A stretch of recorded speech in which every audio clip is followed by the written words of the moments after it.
The Lord be with you. A reading from the Holy Gospel according to Luke. Glory to you, O Lord. Jesus addressed this parable to those who were convinced of their own righteousness and despised everyone else. Two people went up to the temple area to pray.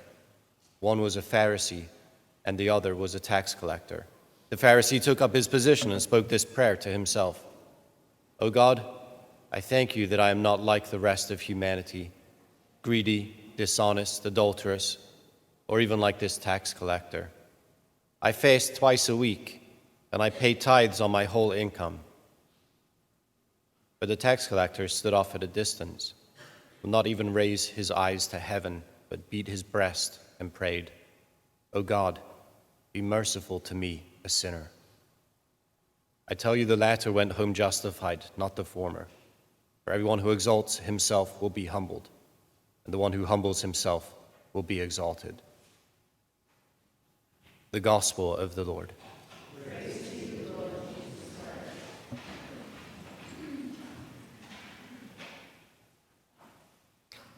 Christ. Who does Jesus have in his crosshairs this morning? Yeah, he's taking aim. He's taking aim, and it would be easy enough for us to say, okay, well, he's taking aim at the scribes and the Pharisees. Why is that easy for us? It's because that's them. We're not them, right? We're not them. Except there's a strange little part of Jesus' address to this part of the Gospel of Luke. It's not entirely clear, at least to me, who he's talking to. He's before this, it's more that he's made mention to his disciples. He's addressed his disciples. But then he comes down this way, and you're inclined to think that he's not.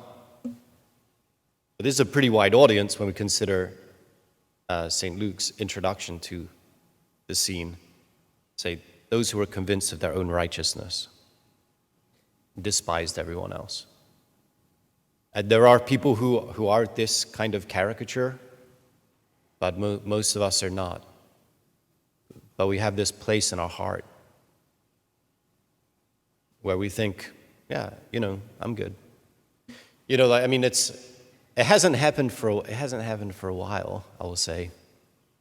But it was, let's say, an occasional reality that someone will come to the confession and say, Father, I haven't killed anyone, but say, well, is that a declaration of our own righteousness?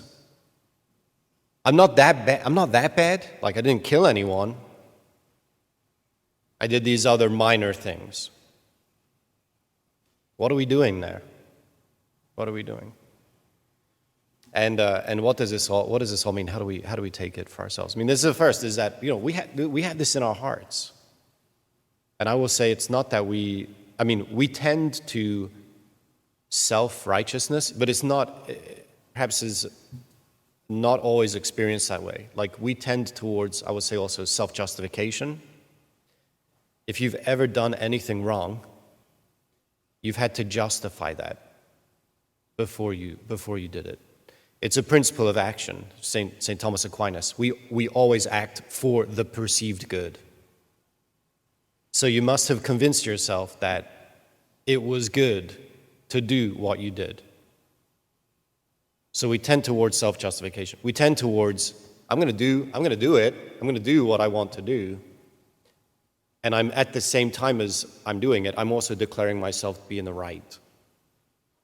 That's self-righteousness. So if you've ever done anything wrong, you fall into this camp. My mother is sitting here, so there is at least one of us who's not in this camp. I got to get brownie points somehow, okay? So anyway, we're all in this camp.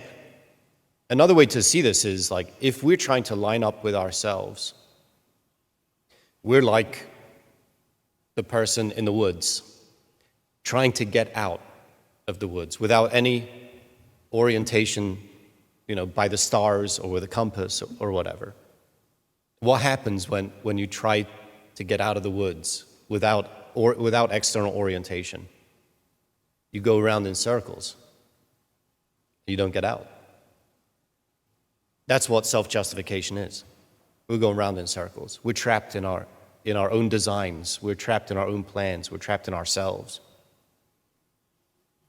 If we take God as our orientation, we have maybe a North Star. Maybe we have a compass.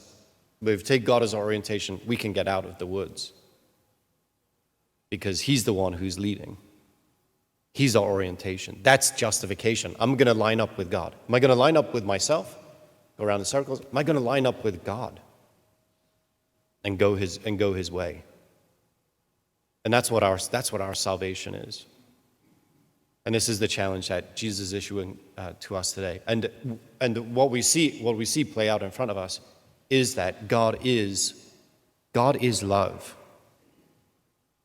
God is love. If you don't believe me, read any part of the Bible, okay? But God is love. He is love that is determined to overcome every obstacle, every transgression,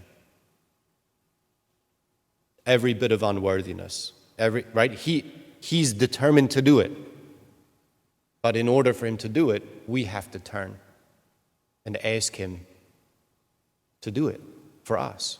We have to be willing to receive his mercy. We have to be willing to receive his love. And then we realize that we're not even in a position to receive his love because we betrayed him. We haven't been the good and wise stewards that he's called us to be. We haven't been the vehicles of his love and mercy to his world. So how can we breathe in his mercy when we refuse to breathe, when we refuse to empty our lungs of all the other garbage that we breathe, that we otherwise are filled with? So we have to let that go, right? We have to commit ourselves to be vehicles, agents of his mercy.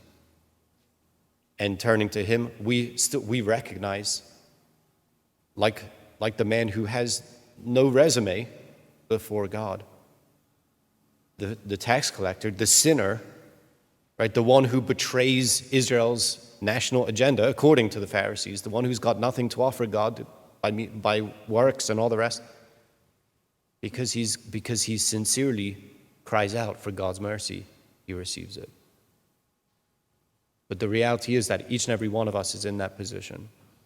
The Pharisees likewise were in that position. They had no merits to plead their cause. All the good things that they did, they were all sourced by God, right? They were all given to them by God. They were acting out of the strength that God provides.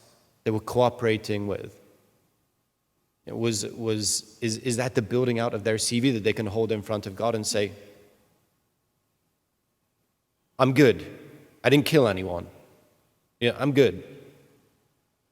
And even more so, right? If we want to talk about sincerity in prayer, which is what maybe this is what this passage should inspire in us today. You can see that the Pharisee he's not praying. Because what does he say right in the beginning? Right? The Pharisee took up his position and spoke this prayer to himself. Don't speak prayers to yourself. Don't speak prayers to yourself. Come before God with honesty, right? In the truthfulness of who we are. And not just as his creatures, he's the creator, not just as his creatures, but also as his beloved sons and daughters, to whom he is desperate to show his love. He will overcome our transgressions, our unworthiness, and the like. But it's ours to beg him for it to be so. He will do it. He wants to set us right so that we can get about the work of putting the world to rights as well. But now we turn to him in humble prayer.